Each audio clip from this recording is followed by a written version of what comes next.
You're driving alone at night, just trying to get home safely, when suddenly your headlights illuminate something that shouldn't be there. What happens next will haunt you forever. Tonight, I'm sharing 11 real stories from people who experienced their worst nightmares on dark, empty roads. These aren't fictional tales. These are actual encounters that ordinary drivers faced, and some barely lived to tell about them. From mysterious hitchhikers with deadly intentions to elaborate traps designed to lure unsuspecting victims, these stories will make you question every shadow you see in your rearview mirror. If you're someone who drives alone at night, you need to hear these warnings. I'm your host at Witnessed Horror, where we share the terrifying experiences that real people have lived through. Make sure to subscribe and hit that notification bell, because these stories could save your life. Trust me, after hearing what happened to these drivers, you'll never look at a late-night drive the same way again. Let's begin with the first story that will make you want to check your back seat right now. I was 24 years old and working as a software developer in Portland. My best friend Jake had just moved to this incredibly remote house about an hour and a half outside the city. He had inherited it from his grandfather and decided to fix it up as a weekend retreat. The place was literally in the middle of nowhere, surrounded by nothing but farmland and forest for miles in every direction. There wasn't even cell phone service for the last 20 minutes of the drive. It was a Friday night in late October, and I'd driven out to help Jake install some new flooring. We'd been working all day, drinking a few beers, and just catching up like old times. By the time we finished, it was already past midnight. I was exhausted. My back was killing me from all the manual labor, and honestly, I just wanted to crash on his couch and drive home in the morning. But I had an important client meeting at 9 a.m. on Saturday that I absolutely couldn't miss. This was a potential contract worth 6 figures for my freelance business, and I'd been working toward this opportunity for months. Jake tried to convince me to stay. "Dude, just call him and reschedule. It's not safe driving this tired, especially on these back roads." He was right about the roads. The route to his place was mostly 2-lane highways that wound through vast stretches of farmland. During the day, you might see a car every few minutes, but at night, especially this late, the roads were completely deserted. No streetlights, no houses, no gas stations for miles at a time. Just endless darkness on both sides of the road. But I was stubborn and convinced myself I'd be fine. I'd made this drive dozens of times before. I loaded up on coffee, rolled down the windows to keep the cold air hitting my face, and cranked up some loud music. Jake walked me to my car, still trying to talk me out of it. "At least text me when you get home," he said, "and if you start feeling too tired, just pull over somewhere safe and take a nap."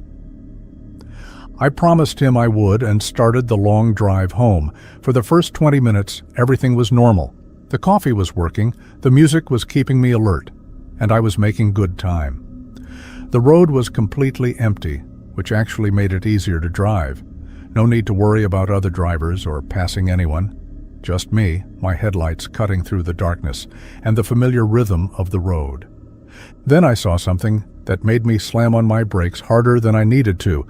Right in the middle of my lane, perfectly upright and positioned like someone had carefully placed it there, was a large suitcase.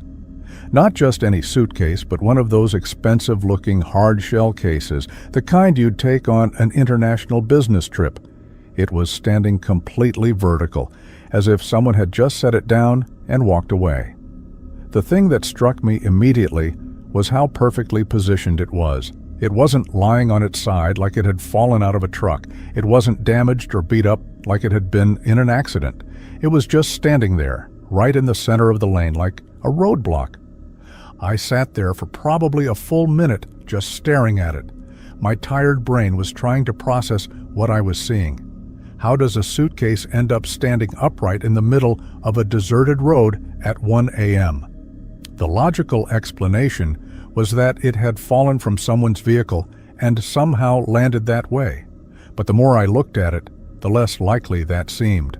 The positioning was too perfect, too deliberate. I considered getting out to move it, but something about the whole situation felt off. Maybe it was just because I was tired and on edge, but I had this nagging feeling that something wasn't right. Instead, I decided to just go around it. The road was empty, so I carefully moved into the oncoming lane, gave the suitcase a wide berth, and continued on my way. As I passed it, I got a better look. It was definitely expensive, probably leather, and it looked brand new. No scratches, no dirt, nothing to suggest it had been sitting there for any length of time. I checked my rearview mirror as I drove away, and I could see it in my taillights, still standing there perfectly upright in the middle of the road. I tried to put it out of my mind and focus on getting home, but I couldn't shake the image. Who travels with a suitcase like that on these back roads, and how does it end up positioned so perfectly in the middle of the lane? The more I thought about it, the more questions I had, and the fewer answers made sense. About 5 minutes later, I was starting to relax again when my headlights illuminated something else that made my blood run cold. There was a pickup truck parked directly in the middle of the road, completely blocking my lane. It was an older model, maybe from the 80s or 90s, dark-colored and sitting at a slight angle like it had been hastily abandoned. No lights were on, no hazard blinkers, no indication that anyone was trying to signal for help or warn other drivers. If I hadn't had my high beams on, I might not have seen it until it was too late. I stopped about 50 feet behind it and waited, expecting to see some sign of life. Maybe the driver was having mechanical problems or had run out of gas, but nothing happened. No one got out, no interior lights came on, no movement at all. I honked my horn a few times, thinking maybe the driver had fallen asleep or was having some kind of medical emergency. Still nothing. After waiting for about 30 seconds, I slowly pulled into the oncoming lane to go around it. As I did, I got a closer look at the truck, and what I saw made me even more uneasy. The vehicle was covered in dents and scrapes, but they didn't look like normal wear and tear. They looked fresh, like the truck had recently been in some kind of accident or altercation. The passenger side was particularly damaged, with what looked like impact marks and scratched paint. More disturbing was the fact that I couldn't see anyone inside. The windows weren't tinted, and with my headlights shining directly into the cab, I should have been able to see the outline of a driver or passenger. But the truck appeared to be completely empty. No one in the front seat, no one in the back of the extended cab, just an abandoned vehicle sitting in the middle of a deserted road. I pulled ahead of the truck and got back into my lane, but I couldn't resist slowing down to look around. We were in the middle of absolutely nowhere. Farmland stretched out in every direction with no houses, no driveways, no side roads visible. Why would someone abandon their vehicle here? And where had they gone? You'd have to walk for miles in any direction to reach civilization. The whole situation was giving me serious creeps, and I decided I didn't want to stick around to figure it out. I pressed the gas and continued down the road, but now I was wide awake and my mind was racing. Two strange objects in the road within 5 minutes of each other. That couldn't be a coincidence, could it? I was starting to think the suitcase and the truck were somehow connected when I was forced to stop for a third time. There was a man standing in the middle of the road directly in my lane, waving his arms to get my attention. He appeared to be in his early 40s, average height and build, but he looked like he'd been through hell. His clothes were dirty and torn, his hair was disheveled, and even from a distance I could see cuts and scrapes on his hands and arms. He looked like someone who'd been in a fight or an accident. When I stopped, he immediately smiled and walked toward my driver's side window. Despite his rough appearance, his demeanor seemed friendly, almost relieved to see me. I rolled the window down just a crack, keeping my doors locked. "Hey there," he said, slightly out of breath. "Thank God someone finally came along. Did you happen to see a truck back that way?" He gestured in the direction I'd come from. "Yeah, I did," I replied cautiously. "Is that yours?" "Yeah, ran out of gas about a mile back. Think you could give me a lift back there? I've got a gas can in the bed. Just need someone to drive me back so I can fill her up." His story sounded reasonable enough, but something about it didn't add up. If he'd run out of gas, why would he need a ride back to the truck? Wouldn't he want me to drive him to a gas station to fill up the can? And if the truck was only a mile back, why did he look so beat up? It shouldn't take more than 20 minutes to walk that distance. Why don't I just drive you to a gas station instead, I suggested. There's one about 15 miles up the road. The man's expression flickered for just a moment, like I'd caught him off guard. Well, the thing is, I already walked all the way out here, and I'm pretty tired. It would be a lot easier if you could just run me back to the truck real quick. As he was talking, my eyes wandered past him to the side of the road, and I saw something that made my heart skip a beat. Partially hidden in the tall crops about 30 feet off the road was the rear end of a small car. It was pushed deep into the field, and I could only see one of the taillights reflecting the light from my headlights. The car was definitely not supposed to be there. I looked back at the man who was still talking and seemed oblivious to what I'd spotted, but now his friendly demeanor seemed forced, almost theatrical. The cuts on his hands and arms took on a more sinister meaning, and his story about running out of gas made even less sense. "You know what?" I said, trying to keep my voice steady. "I'm actually running really late. I'm sorry, but I can't help you out." I started to roll up my window, but the man's entire demeanor changed instantly. The friendly smile vanished, replaced by a cold, angry expression. His eyes widened, and he lunged toward my car, grabbing the window before I could get it all the way up. "Hey, where are you going?" he shouted, his voice completely different now, aggressive and threatening. "I just need a ride back to my truck." He started pounding on my window with his fist, and I could see the cuts on his knuckles more clearly now. They looked fresh, like he'd been in a recent fight. I threw the car into drive and hit the gas, pulling away as fast as I could. In my rearview mirror, I could see him standing in the road, watching me drive away. My hands were shaking as I fumbled for my cell phone. Thankfully, I was just far enough from Jake's place that I had a weak signal.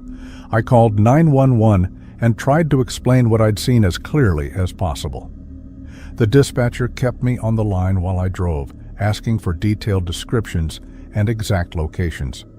When the police arrived at the scene about an hour later, the truck was gone. There was no sign of the man I'd encountered, but the car I'd spotted in the field was still there, and according to the officer I spoke with later, the scene was far worse than I could have imagined. The car belonged to a 28-year-old woman named Sarah Chen, who had been reported missing 3 days earlier. She'd been driving home from her job at a hospital in the next county when she disappeared. The police found her body in the trunk of her own car. She hadn't died in an accident. She'd been murdered. The investigation revealed that Sarah had likely been flagged down by someone pretending to need help, just like the man had tried to do with me. The theory was that the suitcase and the abandoned truck were both part of an elaborate setup designed to get drivers to stop. The suitcase would make people curious or concerned about road debris. If they didn't stop for that, the abandoned truck would force them to slow down and potentially offer assistance. And if those didn't work, there was always a person in distress standing in the road. The man I encountered was never identified or caught. The truck he'd claimed was never found either, which meant it was probably stolen and abandoned somewhere else after I escaped. The police believed he was responsible for Sarah's death and possibly other disappearances in the area that had gone unsolved. What haunts me the most is how close I came to becoming another victim. If I hadn't spotted that car in the field, if I'd been a little more trusting or a little more tired, I might have agreed to give him a ride. And then I would have been trapped in a vehicle with a killer, probably driving towards some remote location where no one would ever find me. The whole thing was so carefully planned and executed. The suitcase positioned to create curiosity, the truck placed to force interaction, and finally a person in apparent distress to appeal to basic human decency. It was a predator who understood human psychology and used it against his victims. I think about Sarah Chen sometimes, and I wonder if she went through the same sequence of events I did. Did she see the suitcase and decide to move it? Did she stop to check on the abandoned truck? Or did she encounter the man first and never had a chance to see the other warning signs? The police told me that my phone call probably saved other lives. They increased patrols in the area and issued warnings about the tactics being used. But they also told me something that still gives me chills. This wasn't the first time they'd seen this kind of elaborate setup. There were similar cases in other states, suggesting this might have been the work of someone who traveled around, specifically targeting people on remote roads. I never drove those back roads alone at night again, and I never ignored my gut instinct about a situation feeling wrong. Sometimes being paranoid and rude can save your life. Sometimes the person asking for help isn't the victim, they're the predator.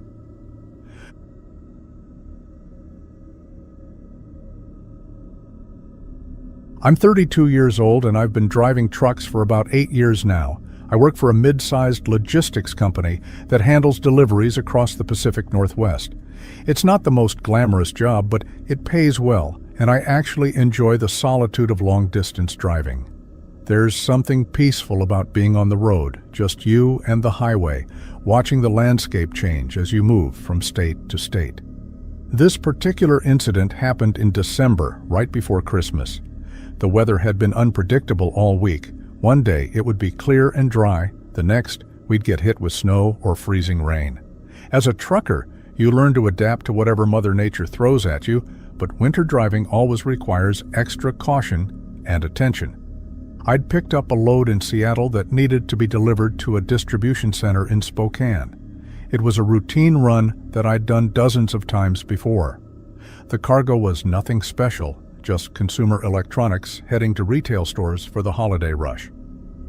I left Seattle around 6 p.m., planning to drive through the night and arrive in Spokane by morning. The first few hours went smoothly. Traffic was light once I got out of the city, and the roads were in decent condition. I made good time through the mountain passes, and by 11 p.m. I was ready for my first scheduled break. I pulled into a small truck stop called Mountain View Travel Plaza. It wasn't much to look at, just a basic building with restrooms, a small convenience store, and a few parking spaces for trucks. But it was clean, well lit, and served decent coffee. I parked my rig and went inside to use the facilities and grab a cup of coffee. The place was pretty quiet, which was normal for a weeknight. There were maybe 2 other trucks in the lot and a handful of cars belonging to late-night travelers. I bought my coffee, used the restroom, and headed back outside. As I walked back to my truck, I noticed a man standing near the back of the building. The lighting was dim in that area, but I could make out his silhouette. He was leaning against the wall, and it looked like he was staring in my direction. At first, I thought maybe he was just taking a smoke break or making a phone call, but something about his posture seemed off. He wasn't moving around or doing anything, just standing there, watching. I got back in my cab and took a moment to drink my coffee and check my route. The truck stop had Wi-Fi, so I used the opportunity to send a quick text to my wife, letting her know I was making good progress. As I sat there, I glanced toward the back of the building again.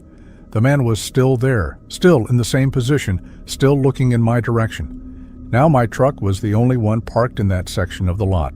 There wasn't anything else for him to be looking at. The other trucks were parked on the opposite side of the building, and there were no other vehicles near me. It was definitely weird, but I tried to rationalize it. Maybe he was waiting for someone, or maybe he was just zoned out and not really looking at anything in particular. I finished my coffee and decided it was time to get back on the road. I had another 4 hours of driving ahead of me, and I wanted to stay on schedule. As I started up the truck and pulled out of the parking lot, I checked my mirrors one more time. The man was still there, still watching as I drove away. The next stretch of highway was completely empty. It was now past midnight, and most sensible people were home in bed. Snow had started to fall lightly, not enough to be dangerous, but enough to make the road surface slick. I kept my speed reasonable and focused on the road ahead. About 30 minutes into this leg of the journey, I noticed a brief flash of light in my side mirror. It was just for a split second, like a reflection or a glint of something metallic. I kept checking my mirrors, thinking it might be another vehicle approaching from behind, but I couldn't see anything. The road behind me was completely dark. I figured it was probably just a reflector on the road or maybe a piece of debris that had caught my headlights at just the right angle. Winter roads are full of that kind of stuff. broken glass, metal fragments from tire blowouts, reflective road markers that have come loose. I didn't think much of it and continued driving. The snow was getting heavier now, and I had to reduce my speed even more. Visibility was decreasing, and I needed to be extra careful on the curves and hills. For the next hour or so, I was completely focused on the road conditions and didn't pay much attention to anything else. Then I saw that flash of light again, this time more clearly. It was definitely coming from behind my trailer, and it looked like the reflection of headlights. But when I checked my mirrors, I still couldn't see any vehicle back there. The road appeared to be empty. I started paying closer attention to my mirrors, and that's when I realized what was happening. There was a car following me, but it was positioned directly behind my trailer, so close that it was completely hidden in my blind spot. The only time I could see it was when it drifted slightly to one side or the other, and my headlights would reflect off its windshield or headlights. This was extremely dangerous behavior. Following that close to a semi-truck is basically suicidal, especially in winter conditions. If I had to brake suddenly, the car would slam right into the back of my trailer. And why were their headlights turned off? That made no sense at all. I tried to figure out what they were doing. Maybe they were trying to draft behind me to save fuel, though that was incredibly stupid and dangerous. Or maybe they were just inexperienced drivers who didn't understand how to safely share the road with trucks. But the more I thought about it, the more I realized this had to be intentional. No one accidentally follows a truck that closely with their lights off. I decided to test my theory. I moved into the left lane, as if I was going to pass another vehicle. Sure enough, the car followed me. I moved back to the right lane, and they moved with me. There was no doubt about it now. They were deliberately following me, staying hidden in my blind spot. This was starting to freak me out. I thought about the man I'd seen at the truck stop, the one who'd been watching me.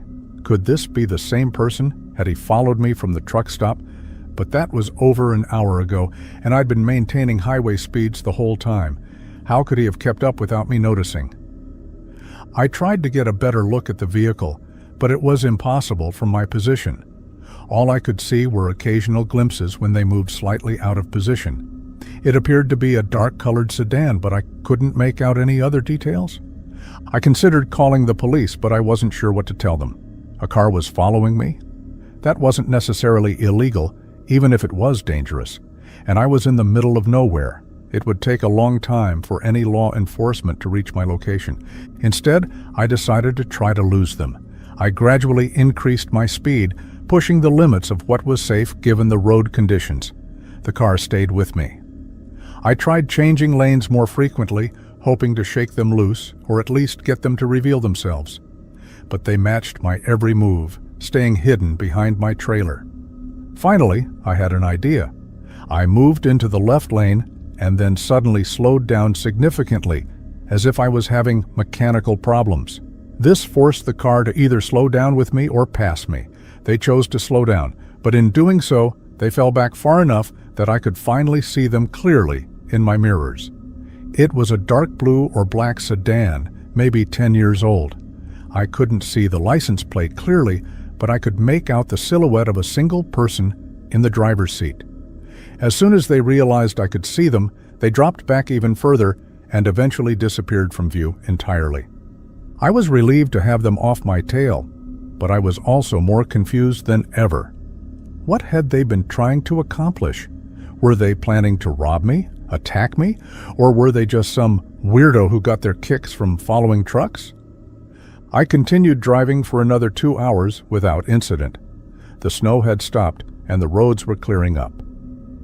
I was starting to think the whole thing was over when I reached my planned rest stop for the night. It was a small roadside rest area, nothing fancy, just a parking area with picnic tables and restrooms. There was no building, no services, just a place where drivers could pull off and get some sleep. I'd used this spot many times before. It was quiet, safe, and usually empty during the overnight hours. I pulled into the rest area and parked my truck. I was exhausted from the stress of the last few hours, and I needed to get some sleep before completing the final leg of my journey. I set my alarm for 6 a.m., reclined my seat, and closed my eyes. I'm not sure how long I'd been asleep when something woke me up. It wasn't a sound exactly, more like a feeling that something was wrong. I opened my eyes slowly, trying to orient myself. The cab was dark, lit only by the faint glow of the highway lights in the distance. I was about to close my eyes again when I saw movement outside my passenger window. I turned my head slightly and found myself staring directly into the face of a man pressed against the glass. He was maybe 2 feet away from me, his face clearly visible in the dim light. It was the same man I'd seen at the truck stop hours earlier. I was sure of it. Same build, same facial features, same unsettling stare. He was looking directly at me with wide, unblinking eyes that seemed almost excited, like he was enjoying my shock and fear. I nearly jumped out of my skin. My heart started pounding so hard I thought it might burst. The man didn't move or react to my obvious terror. He just kept staring at me with that disturbing expression. I reached for my door handle, thinking I needed to get out and confront him, but then I remembered I was dealing with someone who had been stalking me for hours. This wasn't a random encounter. This was someone who had followed me across multiple counties, waited for me to fall asleep, and then approached my truck in the middle of the night. Instead of getting out, I started my engine and turned on my lights. The man finally moved, stepping back from the window, but he didn't run away. He walked calmly around to the front of my truck and tried the driver's side door. When he found it locked, he tried the passenger door. Then he walked around to the back of the trailer as if he was looking for another way in. I grabbed my CB radio and called for help on the emergency channel. Within minutes, I heard the sound of a car engine starting up somewhere nearby. I looked around and saw headlights moving in the distance. The same car that had been following me earlier was parked behind a cluster of trees at the far end of the rest area. The car pulled out quickly and drove away, but not before I got a better look at it. It was definitely the same vehicle that had been tailgating me, and I was able to get a partial license plate number. I stayed on the radio with other truckers in the area until a state trooper arrived about 20 minutes later. I gave him a full report of everything that had happened, from the man at the truck stop to the stalking behavior on the highway to the confrontation at the rest area. The trooper took my statement seriously and put out a BOLO alert for the vehicle. He also contacted the truck stop where I'd first seen the man and requested their security footage. Unfortunately, the car was never found, and the man was never identified. But the investigation did reveal something disturbing. The truck stop's security cameras showed the man watching me from the moment I arrived. He'd been there for over an hour before I showed up, just waiting. And after I left, he immediately got in his car and followed me. The police believed this wasn't random. They thought he might have been targeting truck drivers specifically, possibly looking for opportunities to rob them or steal their cargo. The fact that he'd followed me for so long and then approached my truck while I was sleeping suggested he was planning something more serious than just harassment. I never found out what his ultimate plan was, and honestly, I'm glad I didn't. The whole experience taught me to trust my instincts and to take unusual behavior seriously, even when it seems harmless at first. That man at the truck stop wasn't just taking a break or waiting for someone. He was hunting. I still drive the same routes, but I'm much more aware of my surroundings now. I vary my stops, I check my mirrors more frequently, and I never ignore that feeling when something doesn't seem right. Because sometimes the person watching you isn't just curious, they're planning something terrible.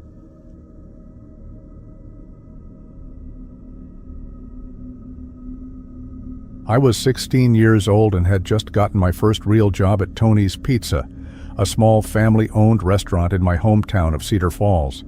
It wasn't glamorous work, but I was excited to finally have some independence and my own money.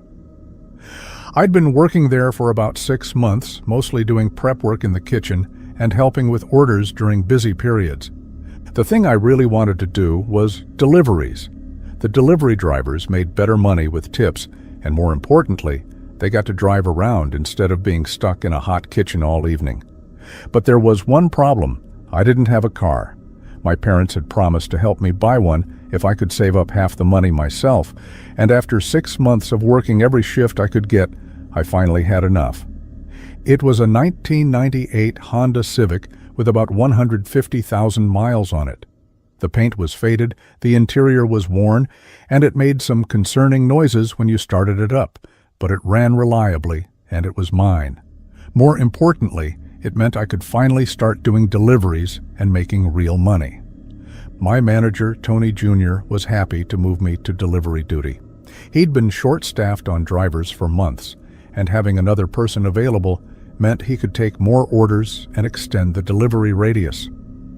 The job was pretty straightforward. Take the orders, follow the GPS, collect the money, and try to be friendly enough to earn decent tips.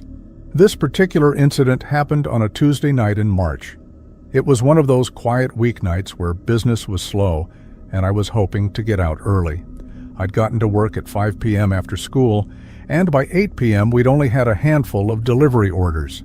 Most of our business that night was walk-in customers picking up their own orders. I was in the back folding pizza boxes when Tony Jr. called out that we had a delivery order. It was an online order for 2 medium pizzas, 1 pepperoni and 1 supreme. The address was in Oakwood Estates, a newer subdivision about 15 minutes away. I'd delivered there a few times before, and it was always an easy run. Nice neighborhood, good tips, well-lit streets. I loaded the pizzas into the insulated delivery bag, grabbed the receipt, and headed out to my car. The order total was $28.50, which meant I was hoping for at least a $5 tip to make the drive worthwhile. The customer had paid online with a credit card, so all I had to do was deliver the food and hopefully collect a cash tip. The drive started out completely normal. It was about 8:30 p.m., so it was dark, but not late enough for the roads to be empty. There were a few other cars around, people heading home from work or going out for dinner. I had my music playing and was looking forward to an easy delivery. About 5 minutes into the drive, I noticed a car pull out from a side street behind me. It was a dark-colored sedan, maybe a Toyota or Honda, and it fell in behind me at a normal distance. I didn't think anything of it at first. It's a free country, and people can drive wherever they want. But as I continued toward the subdivision, the car stayed behind me. When I turned left onto Maple Street, it turned left. When I turned right onto Oak Avenue, it turned right. By the time I was approaching the entrance to Oakwood Estates, I was starting to wonder if it was just a coincidence. I mean, it was entirely possible that someone else was heading to the same neighborhood. Oakwood Estates was a popular area with young families, and there were probably 100 houses in there. The chances that another driver would be going to the same general area weren't that slim. I turned into the subdivision and checked my rearview mirror. Sure enough, the sedan's headlights appeared behind me a few seconds later. Now I was paying closer attention. The subdivision had several different streets branching off from the main road, so if this was just a coincidence, the car would probably turn off soon to go to its own destination. I followed my GPS directions deeper into the neighborhood. The houses here were all fairly new, built in the last 10 years, with well-maintained lawns and 2-car garages. It was the kind of place where young professionals and growing families moved when they wanted good schools and safe streets. The car was still behind me. I made another turn, then another, following the GPS toward the delivery address. Each time, the sedan followed. By now I was getting a little creeped out, but I tried to stay rational about it. Maybe they were lost and were following me because they thought I knew where I was going. Maybe they were visiting someone in the neighborhood and weren't familiar with the street layout. Finally, my GPS announced that I had reached my destination. I pulled up to the house and checked the address against my receipt. 1247 Birch Lane. This was definitely the right place. I looked in my rearview mirror and saw the sedan slow down as it passed the house, then continue down the street. I felt a wave of relief. See? It was just a coincidence. They were probably going to visit someone a few streets over, or maybe they were just cutting through the neighborhood to get to another part of town. I was being paranoid for no reason. I grabbed the pizza bag and walked up to the front door. The house was a nice 2-story colonial with a well-lit front porch. There were lights on inside, which was a good sign. Nothing worse than delivering to a house where everyone's asleep and you have to wake them up. I rang the doorbell and waited. After about 30 seconds, I heard footsteps inside and saw a light come on in the front hallway. The door opened, and I found myself face to face with a woman in her early 30s. She was wearing a bathrobe and looked like she'd been getting ready for bed. "Hi, I have a pizza delivery for this address," I said, reading the address off my receipt to make sure I was in the right place. The woman looked confused. "I'm sorry, but I didn't order any pizza.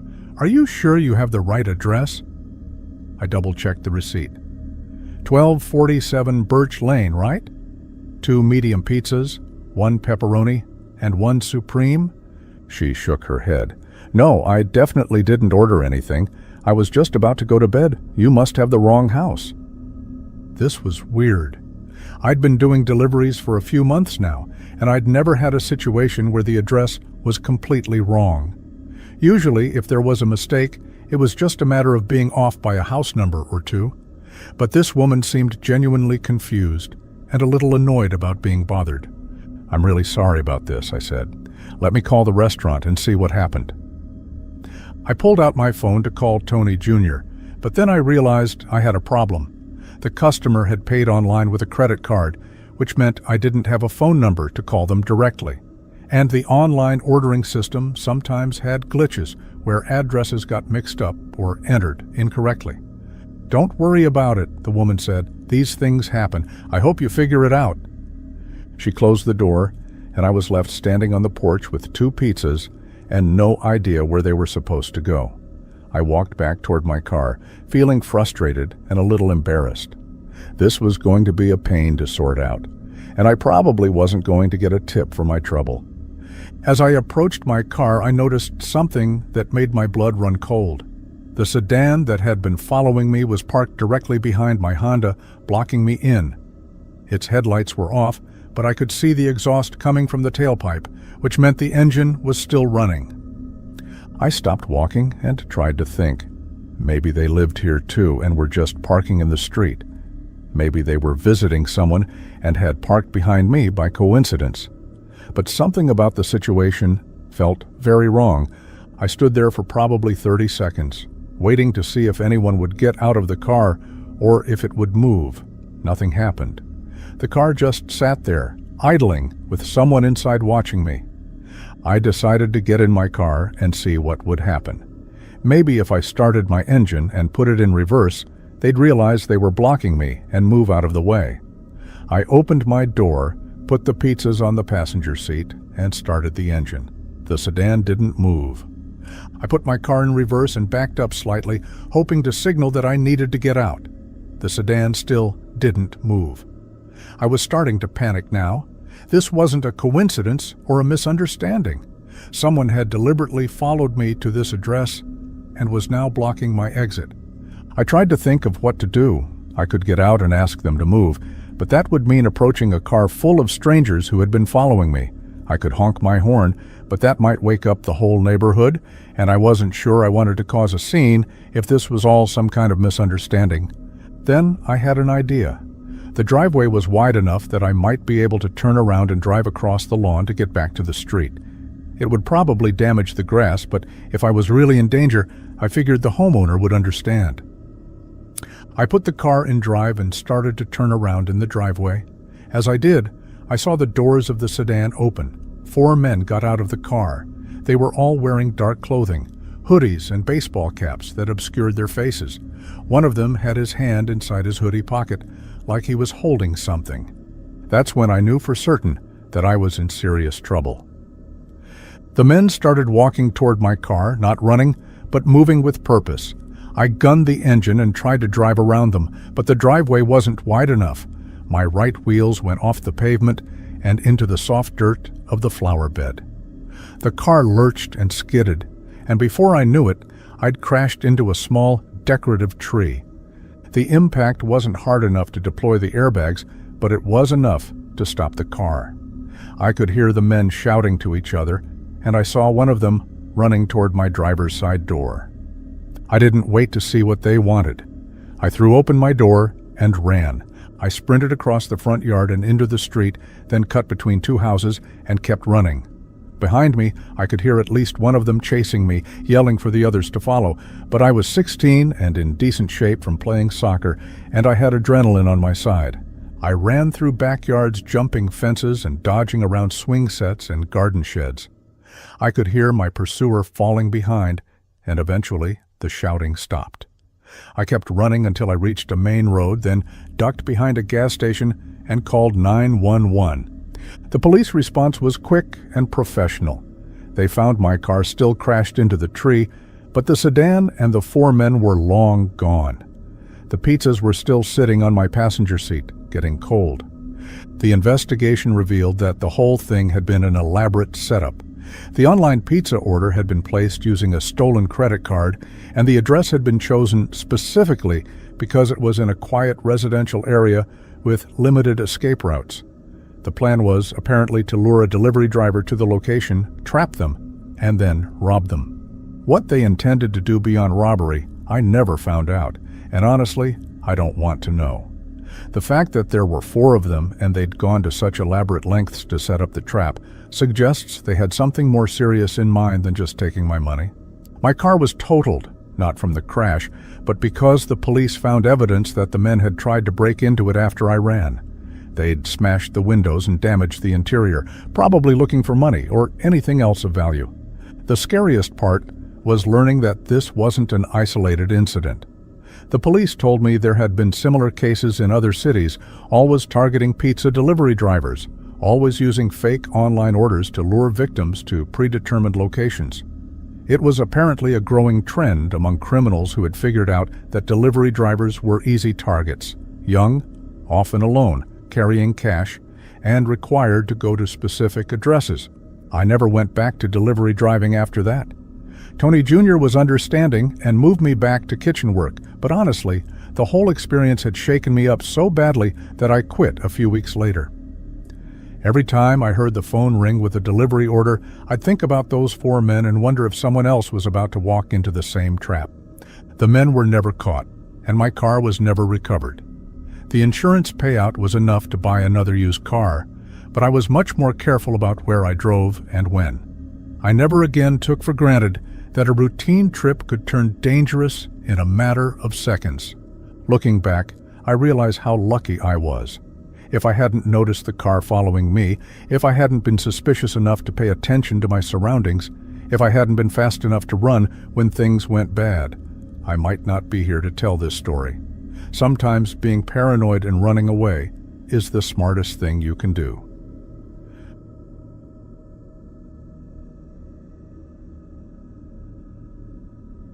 I was 29 years old and working as a regional sales manager for a medical equipment company.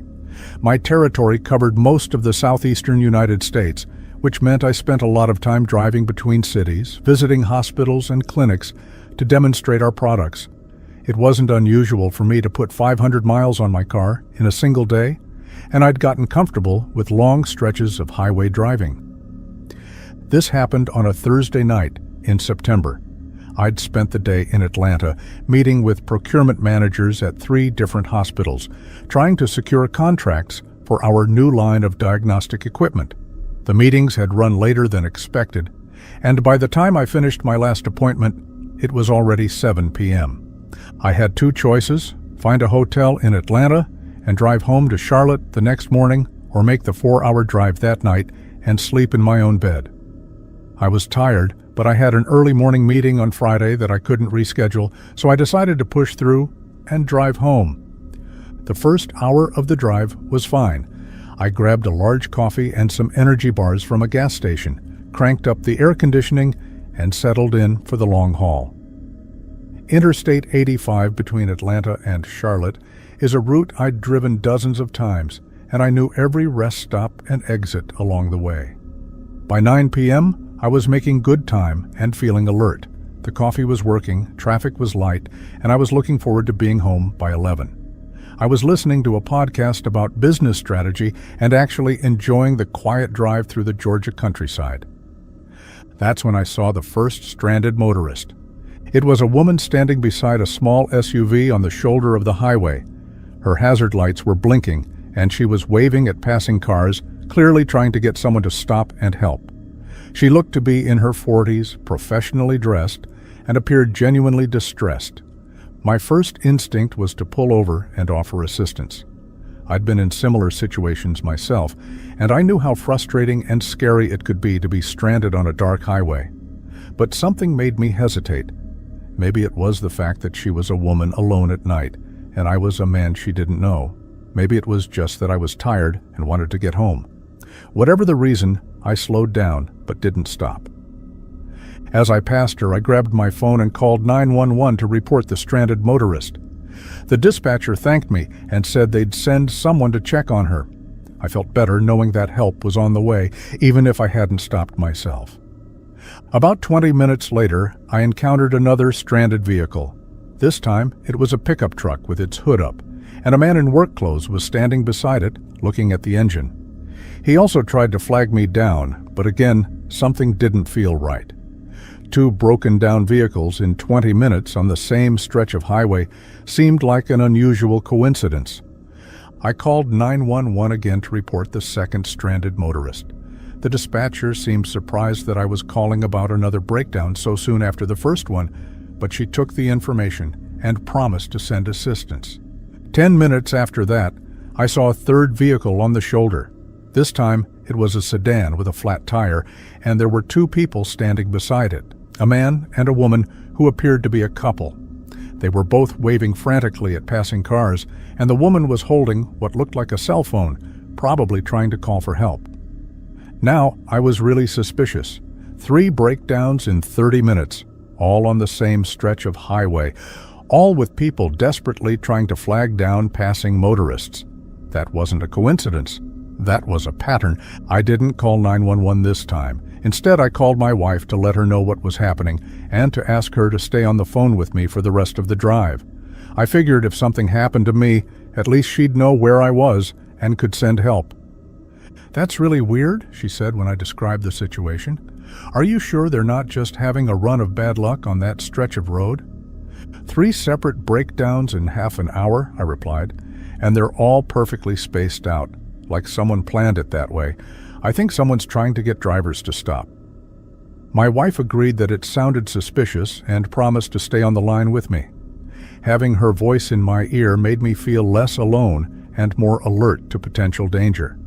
About 5 minutes later, I saw why I'd been right to be suspicious. There was a 4th stranded vehicle ahead, a minivan with its hazard lights on. But this time, instead of just 1 or 2 people trying to flag down help, there were 4 men standing around the vehicle. They weren't dressed like a family having car trouble. They were all wearing dark clothing, and they seemed to be positioned strategically around the van.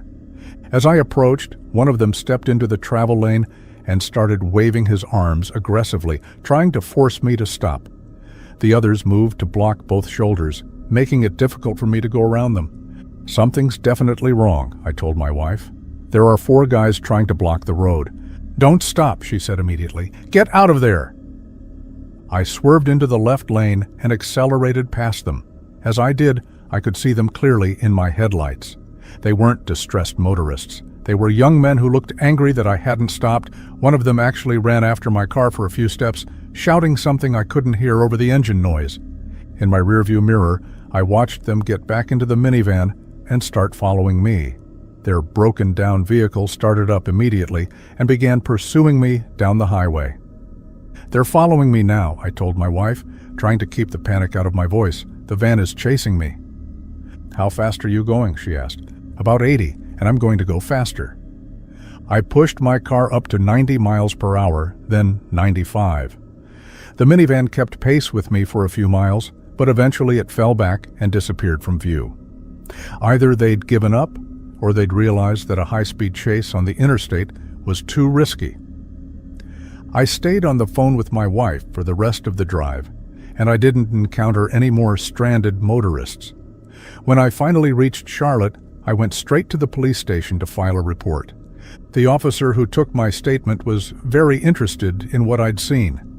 He told me that there had been several reports of highway robberies in that area over the past few months, all following the same pattern.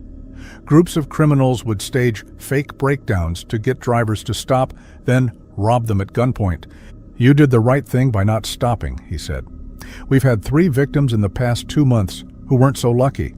They stopped to help and ended up losing their wallets, phones, and cars." The officer explained that this was a growing trend among highway criminals. They'd learned that most people are naturally helpful and will stop to assist someone who appears to be in distress. The criminals would use this basic human decency against their victims. "The really scary part," he continued, "is that we think some of these groups are getting more violent. The last victim was hospitalized with a concussion after he tried to resist. We're worried that someone's going to get killed." The police increased patrols on that stretch of I-85, and within a week they'd arrested a group of 5 men who matched the description I'd given. They were found with multiple cell phones, wallets, and other items that had been stolen from highway robbery victims. It turned out that the group had been operating for months, using the fake breakdown scheme to target lone drivers. They'd stolen over $20,000 in cash and property, and they'd assaulted several victims who tried to resist.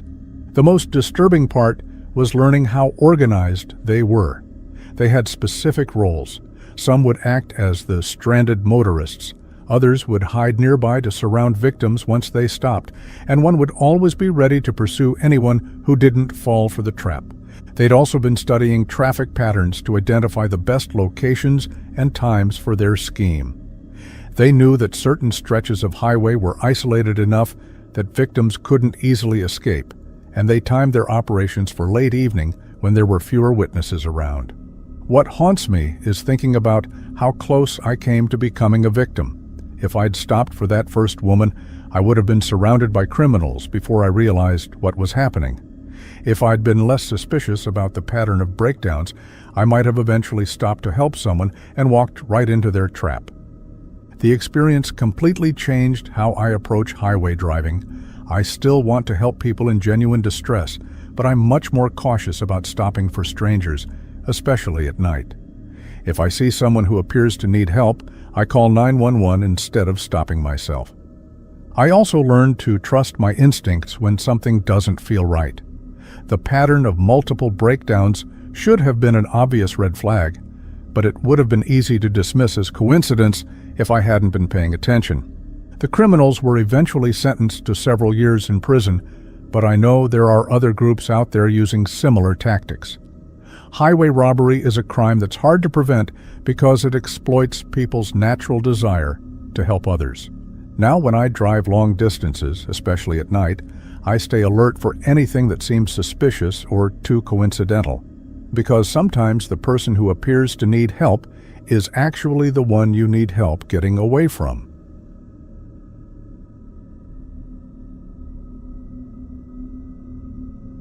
I was 26 years old and working as a freelance graphic designer. Most of my clients were on the West Coast, but I lived in Denver because I loved the mountains and the cost of living was more reasonable. This meant I often had to travel to California for client meetings, and I'd gotten into the habit of driving instead of flying because it was cheaper and I could write off the mileage. This particular trip was in late October. I had meetings scheduled in Los Angeles on Monday and Tuesday, so I decided to drive out on Sunday to avoid the stress of flying early Monday morning. The drive from Denver to LA is about 1,100 miles, and I'd done it enough times that I had my routine down. I'd leave early Sunday morning, drive straight through with minimal stops, and arrive in LA by evening. I left Denver at 6 a.m., planning to reach Los Angeles by 8 p.m. The first few hours went smoothly. Clear weather, light traffic, and good music to keep me company.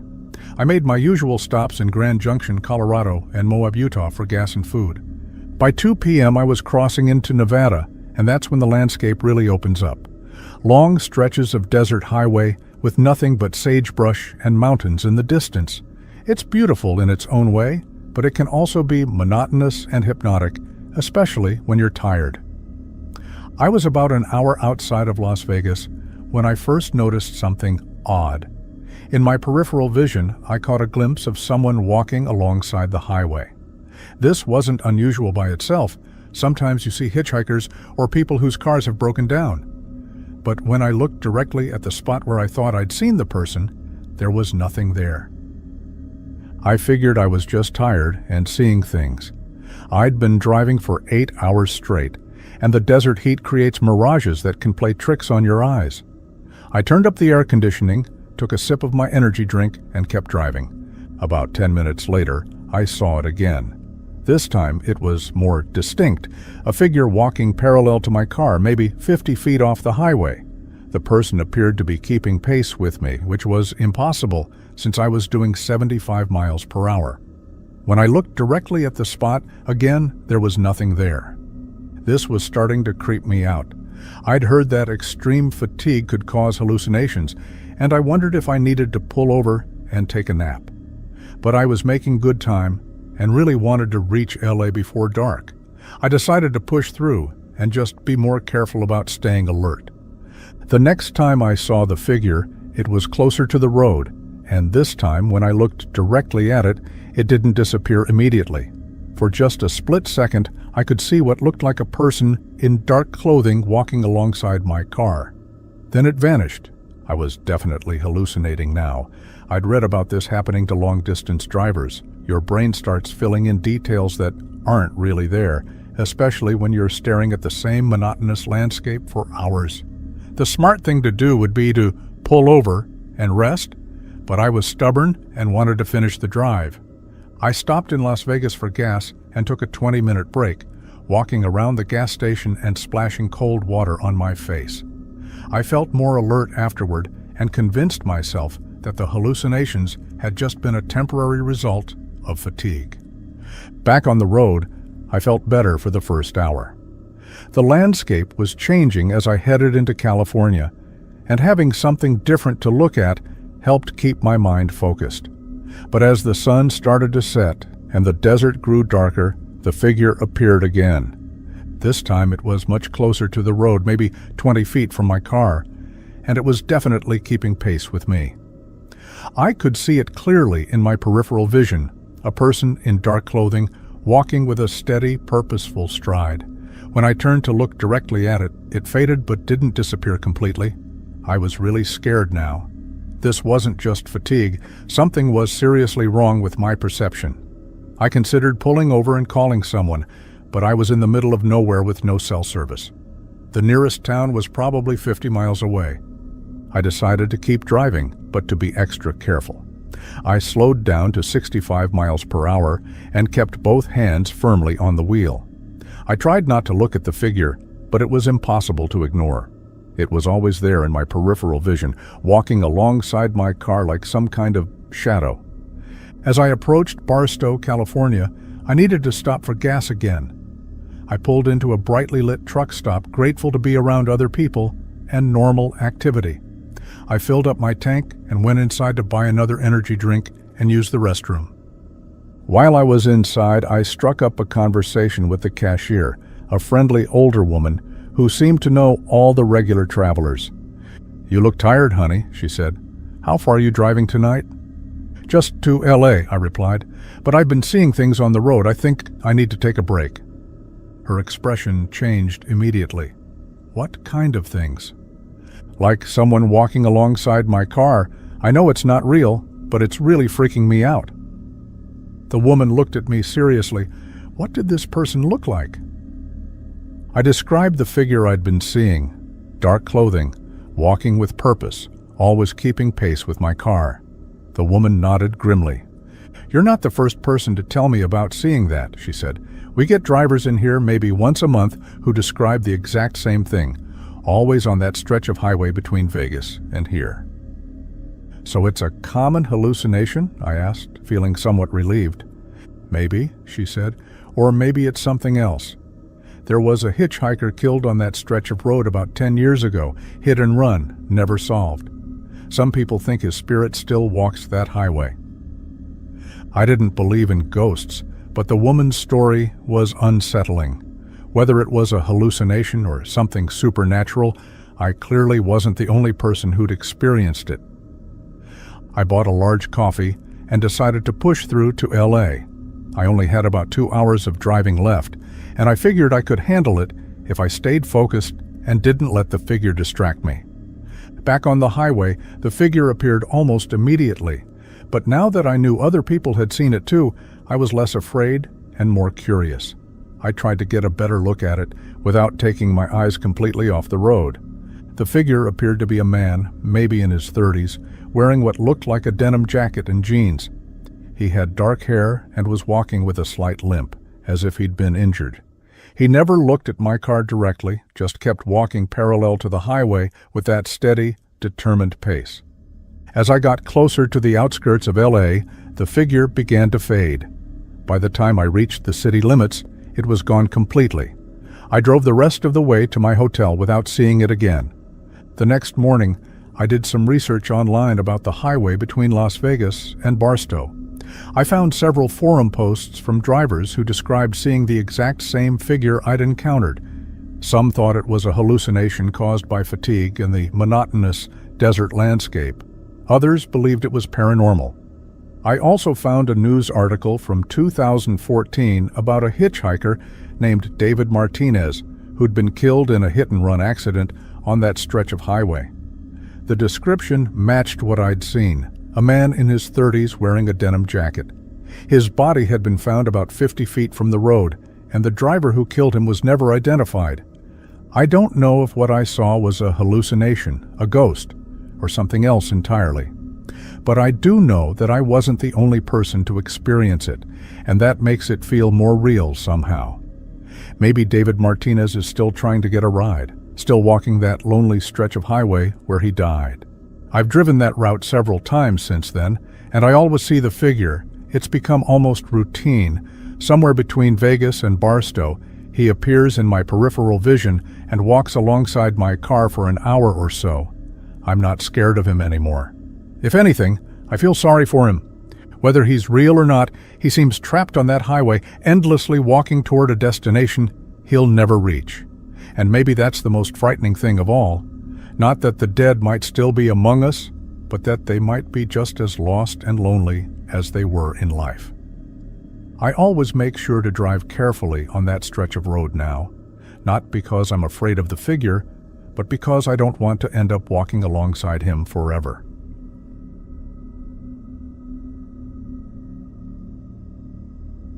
I was 34 years old and working as a pharmaceutical sales representative covering a territory that included most of rural Montana. It was a job that required a lot of driving through some pretty remote areas, visiting small-town doctors and clinics to promote our company's medications. I'd been doing it for about 3 years and had gotten comfortable navigating the back roads and mountain highways. This particular incident happened in early November. I had a series of appointments scheduled in the northwestern part of the state, near the Canadian border. It was an area I didn't visit often, maybe twice a year, so I wasn't as familiar with the roads as I was in other parts of my territory. I'd finished my last appointment of the day in a small town called Shelby around 4 p.m. My plan was to drive to Great Falls, where I had a hotel reservation, and then continue to Billings the next morning for more meetings. The drive from Shelby to Great Falls was supposed to take about 2 hours on Highway 2, a route I'd driven before. But as I was leaving Shelby, I noticed that construction had closed a section of Highway 2. There were detour signs directing traffic onto a series of county roads that would eventually reconnect with the main highway. I'd encountered similar situations before, and while detours were annoying, they were usually well marked and straightforward to follow. I followed the detour signs for about 20 minutes, driving through typical Montana countryside, rolling hills, scattered ranches, and the occasional small town. The roads were paved but narrow, clearly not designed for heavy traffic. I passed a few other vehicles that were also following the detour, which made me feel confident I was going the right way. Then I came to a fork in the road where the detour signs seemed to have ended. There was no indication of which way to go to get back to Highway 2. I pulled over and checked my GPS, but the signal was weak and the map wasn't loading properly. This was a common problem in rural Montana, where cell towers were sparse and GPS coverage was spotty. I decided to take the road that seemed to head in the general direction of Great Falls, figuring I could always turn around if it didn't work out. The road was still paved, and it looked like it had been recently maintained, so I assumed it was a legitimate route. For the first half hour, everything seemed fine. The road wound through some beautiful countryside with views of distant mountains and vast open spaces. I passed a few farmhouses and ranch entrances, signs of normal rural life. But gradually, the road began to deteriorate. The pavement became cracked and patched, and the shoulders were overgrown with weeds. I was starting to think I'd made a wrong turn when I came to a small town that wasn't on any of my maps. It was just a cluster of maybe 20 buildings, a few houses, what looked like an old general store, and a gas station that appeared to be closed. There were no street signs or town markers, and the place had an abandoned, forgotten feel to it. I pulled over in front of the general store and tried my GPS again. Still no signal. I was definitely lost, but I figured I could ask for directions if I could find someone around. I got out of my car and walked up to the general store, but the windows were boarded up, and there was a closed sign that looked like it had been there for years. As I was walking back to my car, I noticed a man sitting on the porch of one of the houses across the street. He was elderly, maybe in his 70s, wearing overalls and a flannel shirt. He was just sitting there, staring at me with an expression I couldn't quite read. "Excuse me," I called out. "I'm trying to get to Great Falls. Can you tell me which way I should go?" The man didn't respond immediately. He just kept staring at me with those unsettling eyes. Finally, he spoke in a voice that was barely above a whisper. "You shouldn't be here," he said. "I'm sorry, I'm just lost. I took a detour, and I think I made a wrong turn somewhere." "You need to leave," he said, his voice a little louder now. "Right now." There was something in his tone that made me very uncomfortable. He wasn't being helpful or friendly. He seemed genuinely frightened or angry about my presence. I decided not to push for directions and just get back in my car. "Okay, thanks anyway," I said, backing toward my vehicle. As I got in my car, I noticed that other people had appeared. There was a woman standing in the doorway of another house, and a man had emerged from behind the gas station. They were all staring at me with the same hostile expression. None of them said anything, but their body language was clear. I wasn't welcome here. I started my car and drove through the town as quickly as I could without speeding. In my rearview mirror, I could see the people standing in the street, watching me leave. The whole encounter had lasted maybe 5 minutes, but it felt much longer. Once I was out of the town, I continued down the road, hoping it would eventually connect with a highway I recognized. But instead of improving, the situation got worse. The road became increasingly rough and narrow, eventually turning into little more than a dirt track. I was clearly not on any official detour route. I was about to turn around when I saw headlights approaching from behind. It was a pickup truck, and it was coming up fast. I pulled over to let it pass, but instead of passing, it pulled up alongside me and stopped. The driver rolled down his window and motioned for me to do the same. He was a middle-aged man with a scraggly beard and suspicious eyes. When I cracked my window, he leaned out of his truck. "You lost?" he asked, but his tone wasn't friendly. It was more like an accusation. "Yeah, I took a detour and I think I made a wrong turn. I'm trying to get to Great Falls."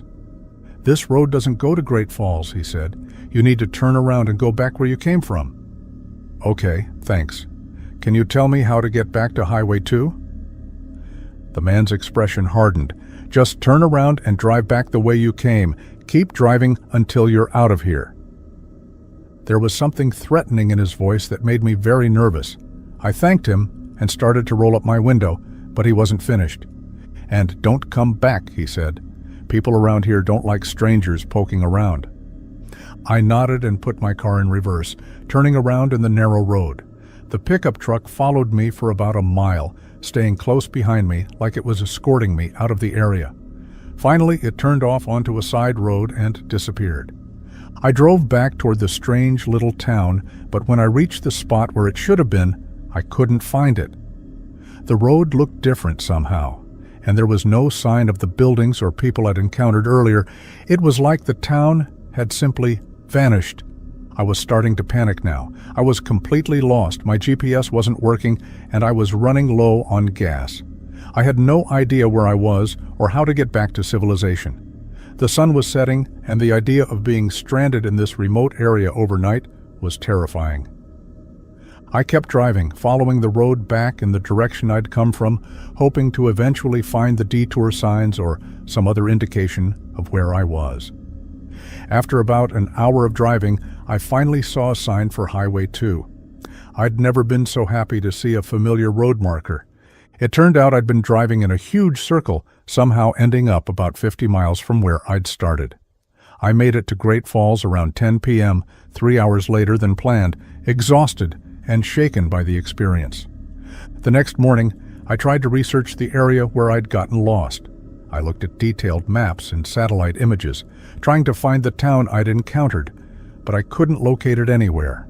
According to every map I checked, there was no town in that area, just empty countryside and abandoned mining claims. I asked some local people about the area, describing what I'd seen. Most of them had never heard of a town matching my description, but one older man at a gas station gave me a strange look when I mentioned it. "You talking about Millerville?" he asked.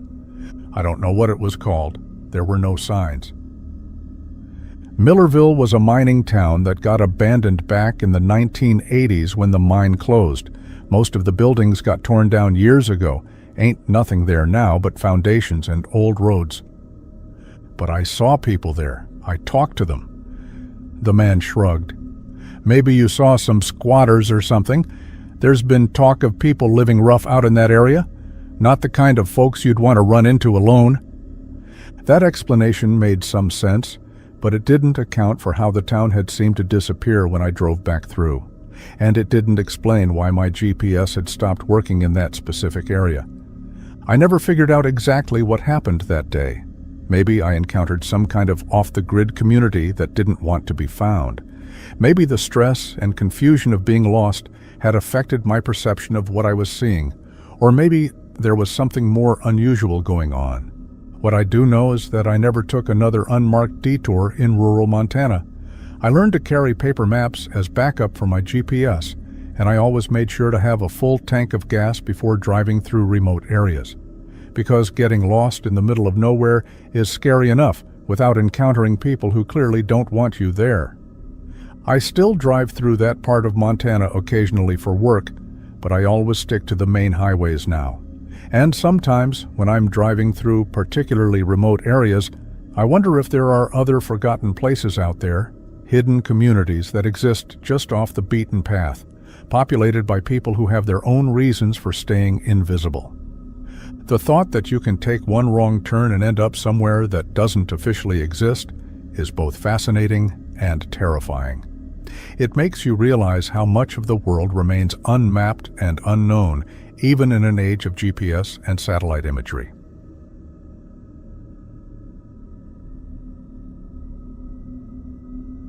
I was 28 years old and working as a territory manager for a beverage distribution company. My job required me to visit retail stores and restaurants across a 3-state area, checking on our product displays and maintaining relationships with store managers. It meant a lot of driving, often through rural areas where our smaller accounts were located. This incident happened on a cold February night. I'd spent the day visiting accounts in small towns across northern Wisconsin, and I was driving back to my home base in Minneapolis. It was about a 6-hour drive, and I'd planned to be home by 10 p.m. But my last appointment had run late, and I didn't get on the road until after 6 p.m. The weather had been threatening snow all day, and by 8 p.m. it was coming down steadily. Not a blizzard, but enough to make driving treacherous, especially on the winding 2-lane highways that connected the small towns in that part of Wisconsin. I was driving my company car, a reliable Honda Accord, but even good cars can have problems in winter conditions. I was about 2 hours from Minneapolis, driving through a particularly remote stretch of highway, when I felt the car start to lose power. At first, I thought it might just be the snow affecting traction, but then the engine started making a strange knocking sound. Within minutes, the car was barely maintaining 30 miles per hour, and I could smell something burning. I managed to coast into a small town called Cedar Creek. It was the kind of place that probably had a population of maybe 500 people, with a main street that consisted of a few old buildings and not much else. Most of the businesses appeared to be closed for the night, and the streets were empty, except for my struggling car. I pulled into the parking lot of what looked like a closed diner and turned off the engine. When I tried to restart it, nothing happened. The engine was completely dead, and I was stranded in the middle of nowhere in a snowstorm. I tried calling AAA, but my cell phone had no signal.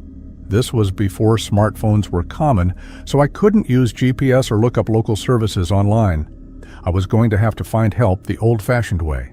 I got out of the car and looked around. Most of the buildings on the main street were dark, but I could see a light on in what appeared to be a gas station about a block away. I locked my car and walked through the snow toward the light, hoping someone there could help me, or at least let me use a phone. As I got closer, I could see that it was indeed a gas station, but it looked like it had been built in the 1960s and hadn't been updated since. The sign said Pete's Auto Service in faded letters, and there was a single bay garage attached to the main building. A light was on inside the garage, and I could hear the sound of someone working. I knocked on the door of the main building, but no one answered. I walked around to the garage and knocked on that door. After a moment, it opened, and I found myself face to face with a man in his 50s wearing greasy coveralls.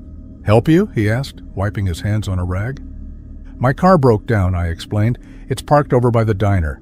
The engine just died, and I can't get it started. Do you think you could take a look at it?" The man, who introduced himself as Pete, seemed friendly enough. He said he'd been working late on another repair job, but he could take a look at my car. He grabbed a toolbox and a flashlight, and we walked back to where I'd left the Honda. Pete popped the hood and spent about 10 minutes examining the engine with his flashlight. He poked around, checked various components, and even tried to start the car himself. Finally, he stood up and shook his head. "Looks like your timing belt snapped," he said. "That's what caused the knocking sound and the loss of power. It's not something you can fix on the side of the road." "Can you repair it?" I asked, dreading the answer. "I can, but I'll need to order the part. Won't be able to get it until tomorrow afternoon at the earliest. You're looking at staying overnight." This was not what I wanted to hear, but I didn't have much choice. I asked Pete if he knew of a motel in town where I could stay the night. "There's no motel here," he said. "Nearest one is about 40 miles away. But tell you what, I've got a cot in the back of my shop. You're welcome to sleep there if you don't mind roughing it a bit." I wasn't thrilled about the idea of sleeping in a garage, but it was better than trying to sleep in my broken-down car in a snowstorm. I thanked Pete for his offer and asked if I could at least call my wife to let her know what had happened. "Phone's inside," he said. "Come on, let's get your car towed into the garage so I can work on it properly in the morning." Pete had a small tow truck parked behind his garage. He hooked up my car and pulled it into the service bay. The garage was cluttered with tools, spare parts, and half-finished repair jobs, but it was warm and dry. There was indeed a cot set up in one corner, along with a small space heater. I used Pete's phone to call my wife and explain the situation. She wasn't happy about me being stranded, but she was relieved that I'd found help and had a place to stay. I promised to call her in the morning with an update. Pete showed me where the bathroom was and gave me a blanket for the cot. He said he was going to finish up the job he'd been working on and then head home, which was apparently just a few blocks away. He'd be back first thing in the morning to start working on my car. "Just make yourself comfortable," he said. "There's a coffee pot over there if you want some. I'll lock up when I leave, but the door will open from the inside if you need to get out for any reason." I thanked him again and settled in for what I expected to be an uncomfortable but manageable night. Pete worked for another hour or so, then cleaned up his tools and left, locking the garage door behind him. I tried to sleep, but the cot was lumpy and the garage was full of unfamiliar sounds, the building settling, the wind outside, the occasional car passing on the highway. Around midnight, I finally started to drift off. I was awakened sometime later by the sound of the garage door opening. I assumed Pete had come back for something he'd forgotten. I could hear footsteps and the sound of someone moving around in the garage. "Pete," I called out, "is that you?" There was no answer, but the footsteps stopped. I sat up on the cot and looked around the garage. It was dark except for the small space heater, which cast a dim red glow. I couldn't see anyone, but I had the distinct feeling that someone was there. "Hello?" I called out again. This time I heard a voice, but it wasn't Pete's. It was a woman's voice, and she sounded distressed. "Help me," she said. "Please, help me." I got up from the cot and turned on the overhead lights. The garage was empty except for my car and Pete's tools and equipment, but I could still hear the voice. "Where are you?" I called out. "I'm in the trunk," the voice replied. "He put me in the trunk." My blood ran cold. I looked at my car, but the trunk was clearly closed and there was no way anyone could be inside it. I walked around the garage, checking behind equipment and in corners, but I was definitely alone. "Please," the voice said again, "don't let him hurt me." The voice seemed to be coming from everywhere and nowhere at once. I was starting to panic, wondering if I was having some kind of breakdown or hallucination, but the voice sounded so real, so desperate. I decided to check my car's trunk even though I knew it was locked and I had the only key. When I opened it, I found something that made me sick to my stomach. There were women's clothes inside, a dress, shoes, and a purse. None of them belonged to me, and they looked like they'd been there for a while. I grabbed the purse and opened it. Inside was a driver's license belonging to a woman named Jennifer Walsh. According to the license, she was 24 years old and lived about 50 miles away. There was also a cell phone, some cash, and credit cards. I tried to turn on the cell phone, but the battery was dead. I was starting to realize that I might be in serious danger. Pete wasn't just a helpful mechanic. He was someone who had done something terrible to this woman, and now I was trapped in his garage. I tried the garage door, but it was locked from the outside. I looked for another exit, but the only other door led to Pete's office, which was also locked. I was trapped, and Pete would be back in the morning. I spent the rest of the night searching the garage for anything that might help me understand what had happened or find a way to escape. In a toolbox, I found more disturbing evidence, jewelry that clearly belonged to different women, and photographs that I didn't want to look at too closely. When morning came, I heard Pete's truck pull up outside. I quickly put everything back where I'd found it and pretended to be asleep on the cot. Pete came in whistling, acting like nothing had happened. "Morning," he said cheerfully. "Sleep okay?" "Fine," I lied. "Any word on that part for my car?" "Should be here this afternoon," he said.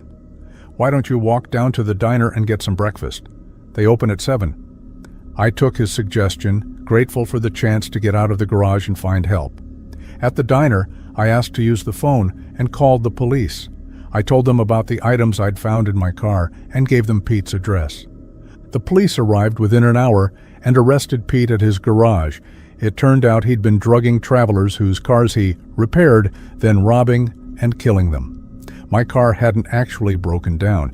He'd sabotaged it when I wasn't looking, using some kind of device that could disable the engine remotely. The investigation revealed that Pete had killed at least 6 people over the past 3 years, all travelers who'd had the misfortune to break down in his town. He'd dispose of their bodies in the woods and keep their belongings as trophies. I never found out whose voice I'd heard that night, but the police told me that Jennifer Walsh had been one of Pete's victims. Her body was found buried behind his garage, along with the remains of 5 other people. I still don't know if what I heard was real or just my subconscious picking up on the danger I was in. But I'm grateful that something warned me, because if I hadn't found that evidence, I probably would have become Pete's 7th victim. I never trust helpful strangers in remote locations anymore, and I always make sure someone knows exactly where I am when I'm traveling alone. Because sometimes the person offering to help you is the last person you should trust.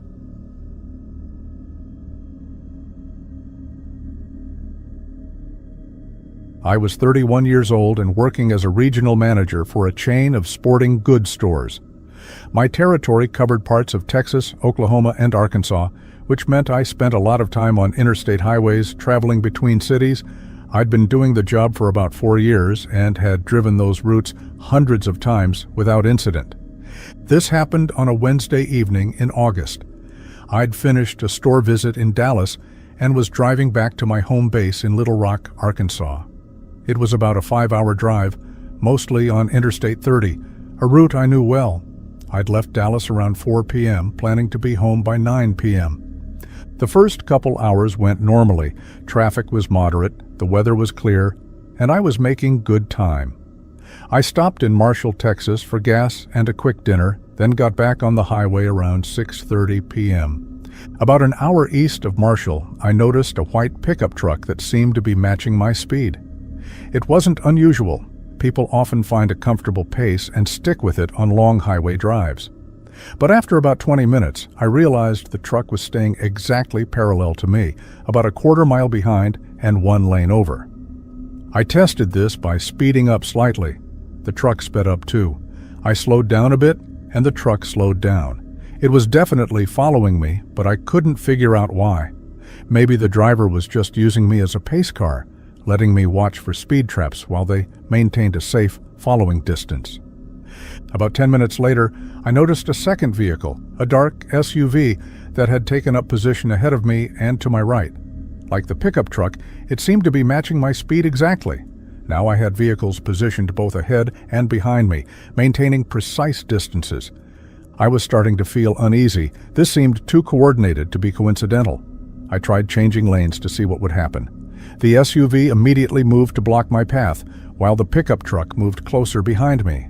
They were definitely working together. Within the next few minutes, 2 more vehicles joined the formation, another pickup truck on my left and a sedan that positioned itself directly behind me. I was now completely surrounded by 4 vehicles, all maintaining the same speed and staying in perfect formation around my car. I tried to speed up to break free, but the vehicles ahead of me sped up too, staying just close enough to prevent me from passing. When I tried to slow down, the vehicles behind me closed the gap, making it impossible to fall back. I was trapped in the middle of a moving convoy. My heart was racing as I tried to figure out what was happening. This was clearly a coordinated effort involving multiple people and vehicles. But what did they want? Were they planning to rob me, force me off the road? I had no idea, but I knew I was in serious danger. I tried to get a better look at the other drivers, but the windows of all 4 vehicles were tinted, making it impossible to see inside. The vehicles themselves looked ordinary, the kind of trucks and SUVs you'd see anywhere in Texas, nothing that would stand out or be easy to identify later. We continued like this for about 15 minutes, maintaining the same formation at exactly 65 miles per hour. I tried using my cell phone to call 911, but I was having trouble getting a clear signal while driving. The few times I managed to connect, the call would drop before I could explain the situation. Then I saw a sign for an upcoming exit with a truck stop. I decided to try to break free by suddenly swerving toward the exit ramp at the last possible moment. Maybe I could catch them off guard and escape before they could react. As I approached the exit, I stayed in the left lane until the very last second, then cut sharply across 3 lanes of traffic toward the off-ramp. The maneuver was dangerous, but I was desperate. The convoy reacted immediately. The pickup truck behind me tried to follow, but I'd caught them off guard and they couldn't make the turn safely. The SUV ahead of me had to brake hard to avoid hitting other traffic. For a moment, it looked like my plan had worked. But as I reached the truck stop, I realized that one of the vehicles, the sedan, had managed to follow me off the highway. It pulled into the truck stop parking lot right behind me. I drove straight to the front of the main building where there were lots of lights and people around. I parked as close to the entrance as possible and ran inside. The truck stop was busy with travelers and truckers, and I felt safer surrounded by other people. I found a security guard and quickly explained what had happened. He was skeptical at first, but when we looked outside, we could see the sedan parked at the edge of the lot with its engine running. The guard called the police while I stayed inside. When the police arrived, the sedan was gone. But the officers took my report seriously, especially when I described the coordinated nature of the convoy. They told me this sounded like a human trafficking operation, criminals who target lone travelers on highways and force them to isolated locations. The investigation revealed that there had been similar incidents reported on that stretch of Interstate 30 over the past few months. The police believed it was an organized group that used multiple vehicles to surround and control their targets, then force them off the highway to remote locations where they could be robbed or worse. I never found out what would have happened if I hadn't escaped, but the police told me that several people had gone missing on that highway recently. My quick thinking and willingness to take a dangerous exit maneuver probably saved my life. I still drive that route for work, but I'm much more aware of my surroundings now. I watch for vehicles that seem to be coordinating their movements, and I always have a plan for getting to safety if something seems wrong. Because sometimes the most dangerous predators are the ones that hunt in packs.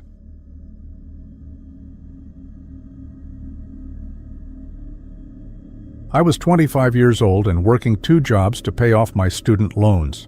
During the day, I was a marketing assistant at a small advertising agency, and 3 nights a week I drove for a rideshare company to make extra money. It wasn't glamorous, but the flexible schedule worked with my day job, and the extra income was helping me get ahead financially. This incident happened on a Friday night in October. I'd been driving since about 8 p.m., mostly picking up people going to bars and restaurants downtown. It was a typical night, short rides, decent tips, and no problems. Around 11:30 p.m., I got a pickup request from an address in an upscale neighborhood about 15 minutes from downtown. The pickup location was a large house in a gated community. When I arrived, I saw a well-dressed woman in her 30s waiting by the gate. She got in the back seat and gave me an address across town, about a 20-minute drive. She seemed normal enough, professional attire, polite demeanor, talking quietly on her phone about what sounded like work stuff. About 5 minutes into the ride, she asked me to make a quick stop to pick up her friend. This wasn't unusual. Passengers often added stops during rides, and the app allowed for it. She directed me to a convenience store in a less affluent part of town. When we pulled up to the store, a man came out and got in the front passenger seat. He was probably in his 40s, wearing jeans and a baseball cap, and he seemed to know the woman well. They greeted each other casually, and he thanked me for the ride. "Just continue to the original address," the woman said from the back seat. I updated the ride in the app to include the additional passenger and continued driving. The 2 of them chatted quietly, and everything seemed normal. But about 10 minutes later, I realized we were heading in the wrong direction. "Excuse me," I said, "but I think we missed the turn for your destination. The GPS is showing we should have turned back there." "Oh, we changed our minds," the woman said. "We want to go somewhere else instead. Just keep driving straight." This made me uncomfortable. Passengers could change destinations, but they were supposed to update it through the app so I could see where we were going and estimate the fare. When I asked for the new address, the woman was vague. "Just keep going this way for now," she said. "We'll tell you where to turn." I was getting nervous. We were now driving through an industrial area with few lights and no other traffic. This wasn't the kind of place people usually wanted to go late at night, especially not people who lived in gated communities. "I really need a specific address," I said. "The app requires it for insurance purposes." The man in the front seat turned to look at me. "Just drive where we tell you to drive," he said, and his tone was no longer friendly. I glanced in my rearview mirror and saw that the woman was no longer on her phone. She was staring at me with a cold expression that made my skin crawl. These weren't just passengers changing their destination. Something was seriously wrong. "Look, I think there's been a misunderstanding," I said, trying to keep my voice steady. "I'm going to need to end this ride and take you back to where I picked you up." "No," the man said firmly. "You're going to keep driving." That's when I noticed he had his hand inside his jacket, like he was holding something. The woman leaned forward from the back seat, and I could see in my peripheral vision that she had something in her hand too. I realized I was being kidnapped. These people had used the rideshare app to get a driver alone in a car, and now they were taking me somewhere against my will. I had no idea what they planned to do, but I knew it wasn't good. We were approaching a red light at an intersection. I made a split-second decision. Instead of stopping, I gunned the engine and ran the red light, then immediately swerved into the parking lot of a 24-hour gas station that was brightly lit and had several customers. "What are you doing?" the man shouted. I slammed on the brakes right in front of the store entrance and threw the car into park. Before either of them could react, I jumped out of the car and ran into the gas station, yelling for help. The clerk immediately called the police while I hid behind the counter. Through the window, I could see my car still sitting in the parking lot, but I couldn't tell if the passengers were still inside. When the police arrived a few minutes later, both passengers were gone. They'd apparently fled on foot, leaving behind a purse and a wallet that turned out to contain fake IDs. My car was undamaged, but the police found zip ties and duct tape in the back seat that hadn't been there when I started my shift. The investigation revealed that this was part of a larger scheme targeting rideshare drivers. The criminals would request rides using stolen credit cards and fake profiles, then kidnap the drivers and steal their vehicles. In some cases, the drivers were never seen again. The police told me that the upscale neighborhood pickup had been a setup. The woman had been waiting outside a house she didn't live in, probably after watching to see when the real residents left for the evening. The whole thing had been carefully planned to make me feel safe initially. I quit driving for the rideshare company that same night. The extra money wasn't worth the risk of being targeted by criminals who had figured out how to exploit the system. The company eventually implemented additional safety features, but by then I'd already found other ways to supplement my income. What haunts me is thinking about what would have happened if I hadn't run that red light. The zip ties and duct tape suggested they had planned to restrain me, probably to steal my car and possibly worse. The fact that they'd done this before meant there were other drivers who hadn't been as lucky or quick-thinking as I was. I still use rideshare services as a passenger sometimes, but I'm much more aware of the risks drivers face. They're alone in cars with strangers, often late at night, going to unfamiliar locations. It's a job that requires constant vigilance and the willingness to trust your instincts when something feels wrong. Sometimes the most dangerous passengers are the ones who seem the most normal at first.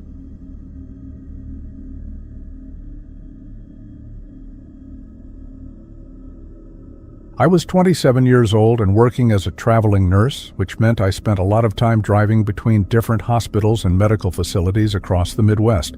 It was demanding work, but I enjoyed the variety and the opportunity to help different communities. The downside was the constant travel, often driving alone for hours at a time. This incident happened on a Sunday night in September. I'd just finished a 3-week assignment at a hospital in Kansas City and was driving to my next position in Des Moines, Iowa. It was about a 4-hour drive, and I'd left around 6 p.m., planning to arrive by 10 p.m. and get settled before starting work Monday morning. The drive started out normally. I-35 North is a route I'd traveled many times, and I knew all the usual stops along the way.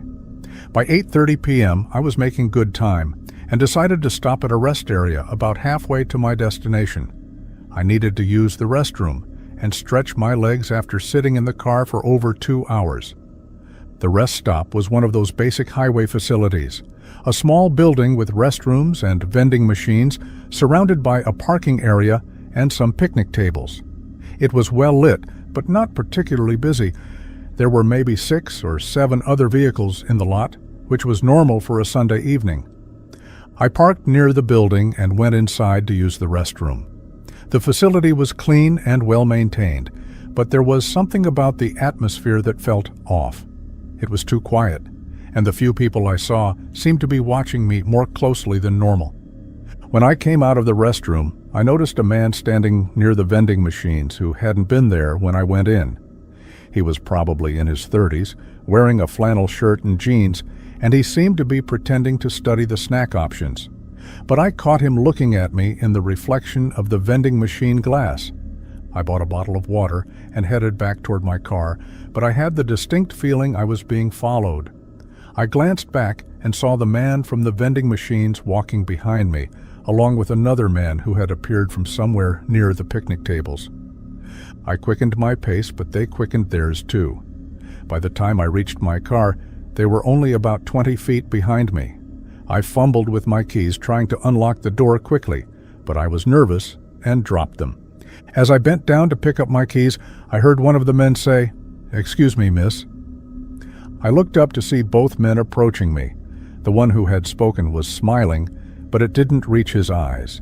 The other man had positioned himself between me and the rest stop building, cutting off my escape route. "We're having some car trouble," the first man said. "Wonder if you could give us a jump start?" I looked around the parking lot and noticed that several of the other vehicles I'd seen when I arrived were now gone. The lot was much emptier than it had been just a few minutes earlier. More concerning, I could see at least 2 other men standing near different vehicles, all watching our interaction. "I'm sorry, but I don't have jumper cables," I lied, trying to keep my voice steady. "That's okay," the man said, stepping closer. "We've got cables, just need someone with a good battery."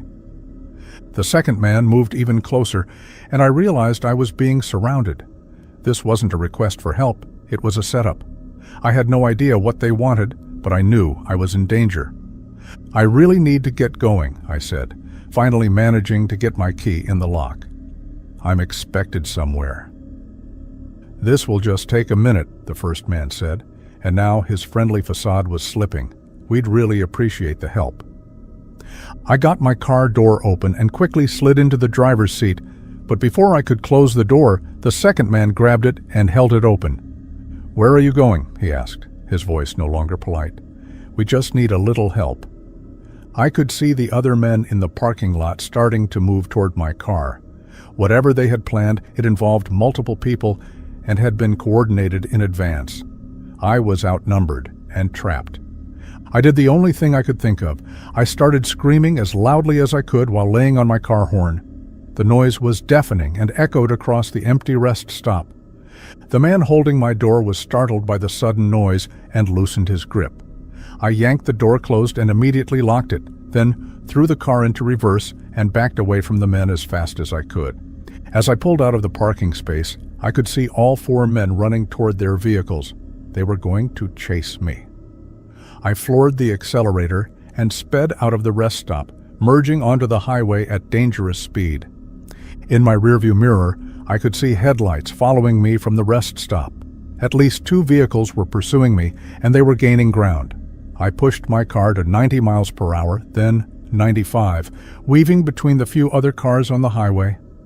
The chase lasted about 10 minutes before I saw the blessed sight of a state trooper parked on the shoulder running radar. I pulled over right behind him, and the vehicles that had been chasing me immediately disappeared. The trooper was initially annoyed about my speeding, but when I explained what had happened, he took it very seriously. He called for backup and escorted me back to the rest stop, but by then it was empty, except for one abandoned pickup truck. The investigation revealed that this rest stop had been the site of multiple attacks over the past few months. Groups of men would target lone travelers, especially women, rob them, and sometimes worse. The abandoned truck contained items belonging to at least 3 different victims. The police believed the men worked in coordinated teams, with some acting as lookouts while others approached victims. They'd choose rest stops that were isolated enough to avoid witnesses, but still had enough traffic to provide potential targets. I never found out what would have happened if I hadn't screamed and escaped, but the police told me that several people had gone missing after stopping at that rest stop. My quick thinking and willingness to make noise probably saved my life. I still travel for work, but I'm much more careful about where I stop, especially at night. I avoid isolated rest stops and always try to stop at busy truck stops or gas stations with good lighting and security cameras, because sometimes the most dangerous places are the ones that seem the safest.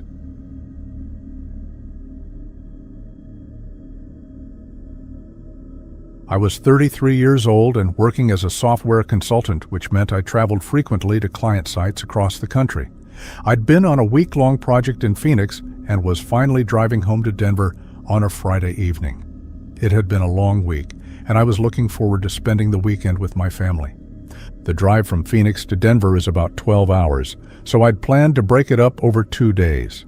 I drove until about 10 p.m. and stopped for the night in Albuquerque, then got back on the road Saturday morning around 8 a.m. The second day's drive was supposed to be about 6 hours, putting me home by mid-afternoon. Everything went smoothly until I was about an hour from home. I was driving through a familiar stretch of highway in the foothills outside Denver, feeling relaxed because I was almost back to my own neighborhood. This was a route I'd driven hundreds of times. I knew every exit, every landmark, every curve in the road. That's when I noticed the car behind me. It was a dark blue sedan, maybe 10 years old, and it had been following me for the past 20 minutes. At first, I didn't think much of it. People often take the same route when they're heading to the Denver area. But as I got closer to my exit, the car was still there, maintaining the same distance behind me. I decided to test whether it was actually following me. I moved to the right lane, and the sedan moved to the right lane. I moved back to the left lane, and it followed. I sped up slightly, and it sped up. I slowed down, and it slowed down. There was no doubt about it. This car was deliberately following me. My heart started racing. I was less than 30 minutes from my house, driving through an area where I felt completely safe. This was supposed to be the easy part of the trip, the final stretch where I could relax and think about being home with my wife and kids. I tried to get a look at the driver, but the car's windshield was tinted and I couldn't see inside clearly. All I could make out was the silhouette of a single person behind the wheel. I considered calling the police, but I wasn't sure what to tell them. Someone was following me, but they weren't doing anything obviously illegal. They were maintaining a safe distance and driving normally. It would be hard to convince a dispatcher that this was an emergency. Instead, I decided to drive to the police station instead of going home. I definitely didn't want to lead whoever this was to my house where my family was waiting. I took the exit for downtown Denver and headed toward the main police station. The sedan followed me off the highway. Now I was really scared. This person had followed me for over 30 minutes through multiple lane changes and turns and was now following me into the city. This wasn't a coincidence or someone who happened to be going in the same direction. This was deliberate stalking. I drove through downtown Denver, making several unnecessary turns to see if the car would continue following me. It did. Every turn I made, every street I went down, the sedan stayed behind me at the same distance. When I finally pulled into the parking lot of the police station, the sedan drove past without stopping. I got a better look at it as it went by, but the windows were too dark to see the driver clearly. I did manage to get a partial license plate number. I went inside and filed a report with the desk sergeant. He took it seriously, especially when I mentioned that the car had followed me for over an hour and had continued following me even when I drove to the police station. That's not normal behavior, he said. Someone who's just going in the same direction would have turned off long before you got here. The officer ran the partial license plate number I'd gotten, but it came back to a car that had been reported stolen 3 days earlier in Colorado Springs. Whoever had been following me was driving a stolen vehicle. The police increased patrols in my neighborhood for the next few days, but the car never appeared again. I never found out who was following me or what they wanted. The stolen car was found abandoned in a parking garage downtown a week later, but there were no fingerprints or other evidence that could identify the driver. What bothers me most is that this happened so close to home, in an area where I felt completely safe. I'd driven thousands of miles over the past week through unfamiliar cities and remote highways without any problems. But the danger found me in my own backyard during the final mile of my journey. I still don't know if the person following me knew where I lived or if they were just randomly targeting someone they thought looked like a good victim. But the fact that they followed me for so long, even when I drove to a police station, suggests they were determined to do something. I'm much more aware of my surroundings now when I'm driving, especially when I'm close to home. I check my mirrors more frequently, and I never drive straight home if I think someone might be following me. Because sometimes the most dangerous part of any journey is the very end, when you think you're safe. The final mile can be the longest mile of all.